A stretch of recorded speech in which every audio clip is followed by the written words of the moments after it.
Hi, this is John Kamarianos. Welcome to Capital Considered. It is Wednesday, April 9th. While the stock market is up like gangbusters on the announcement from the Trump administration that there would be a 90-day reprieve on certain tariffs, I think it's important that we have a discussion about bonds because the bond market has been moving a lot lately. Everyone knows the stock market began to crash last Thursday. It seems somewhat stable today, but it's shed a lot of value already. But less noticed, or perhaps starting to be noticed today, is that the bond market is also beginning to crash in some ways. So let's talk about the bond market first of all, because a lot of individual investors don't understand the bond market or its importance. It is in many ways more important than the stock market, and that's surprising to individual investors when you say that to them, because individual investors may own bonds in their portfolio. They exist to provide ballast. They exist not to make you rich, but not to make you poor either, to sort of serve as a shock absorber for when the stock market goes bananas. So what is the bond market? Why is it important? Well, the bond market is really important because it has to do with the interest rate the U.S. government pays to borrow money. That's a really serious thing. It hasn't been a serious thing for the United States since the end of World War II, since we became a world power. The dollar became the world's reserve currency, but it's been a big thing at various times in our history. It was hard to borrow money when we fought the revolution at the start of the country. When Abraham Lincoln entered office, I think the interest rate was 12%, and it was all we could do to convince Europe to lend us money at 6% so we could fight the war. This is chronicled nicely in Roger Lowenstein's book of a few years ago on Lincoln. So the bond market is a really important thing because, again, it has to do with the rate of interest the U.S. government pays to borrow money. Also, let me say that if you're an individual investor, you probably are lending the U.S. government money in some ways, not just in your investment portfolio, but if you own a money market fund somewhere, that's also probably filled with T-bills, short-term loans to the U.S. government. We call the government loans bills if they're very short-term, notes if they're medium-term, and bonds if they're really long, like the 30-year bond. So we have $36 trillion in outstanding treasuries. Japan, China are large foreign owners. There's some question about U.S. solvency now for the first time since the end of the Second World War.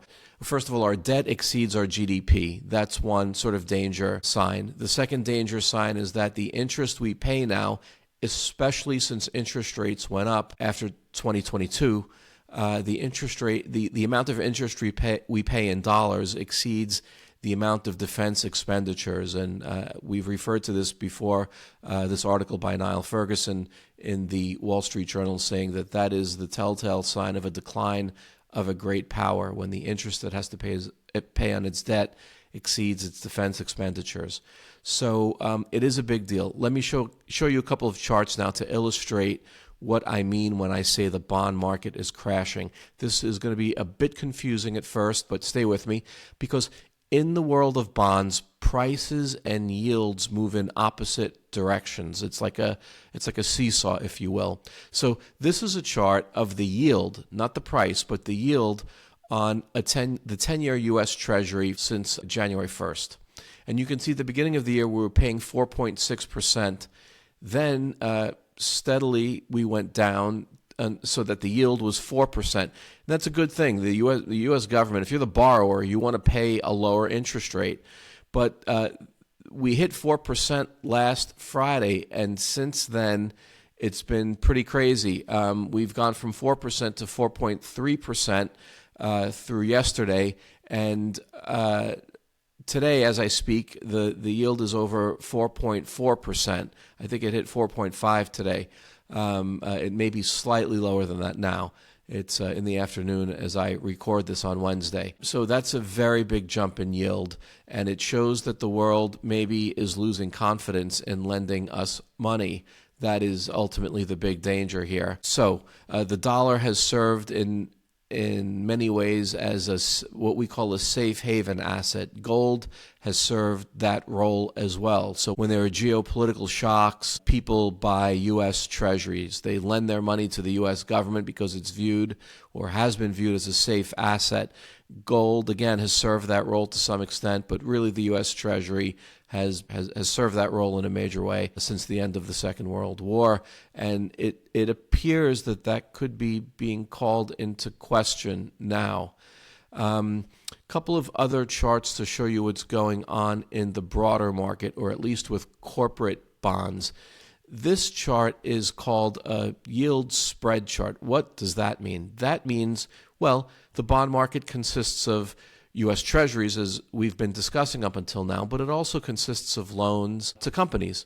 And so the spread refers to how much extra a company has to pay a lender compared to the U.S. government. That's the spread. And this is the spread regarding investment-grade corporate bonds. And you can see all the way to the right, that's also spiked. The spread was below 1 percentage point pretty much all year. This is a one-year chart. And now it's at 1.2%. Let's go to a third chart. Let's show the same thing, but with regard to corporate junk bonds. Bonds that are rated below BBB minus, they're deemed to be at higher risk of default. For most of this past year, the spread was 3 percentage points. You're getting paid 3 percentage points extra to own a junk corporate bond over a treasury. And now, over the last couple of days, you're getting 4.5 percentage points more to own a corporate junk bond. So yields, as we say in the business, have blown out or expanded or increased, and it shows basically that investors want to get paid more to take risk. They want to get paid more to take the risk of owning corporate bonds relative to treasuries, but they also, based on the first chart, want to get paid more simply to own U.S. treasuries.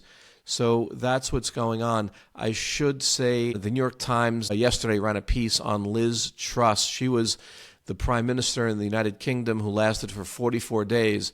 Her proposal was to cut taxes, and the bond market in the UK rebelled against that.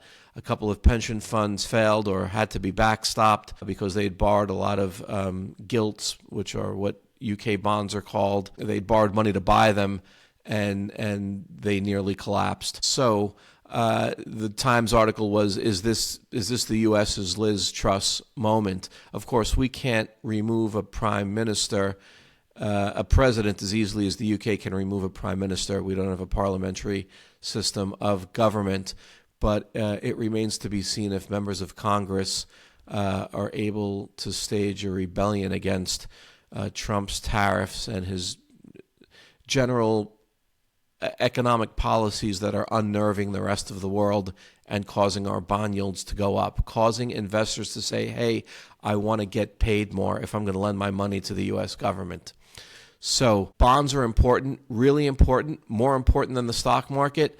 And they are doing weird things right now. And maybe the bond market is indicating more danger than the stock market is right now, if you can believe that. But I think it's true. Anyway, John Komarianos for Capital Considered signing off. Thank you for watching. Please click like and subscribe if you like our content.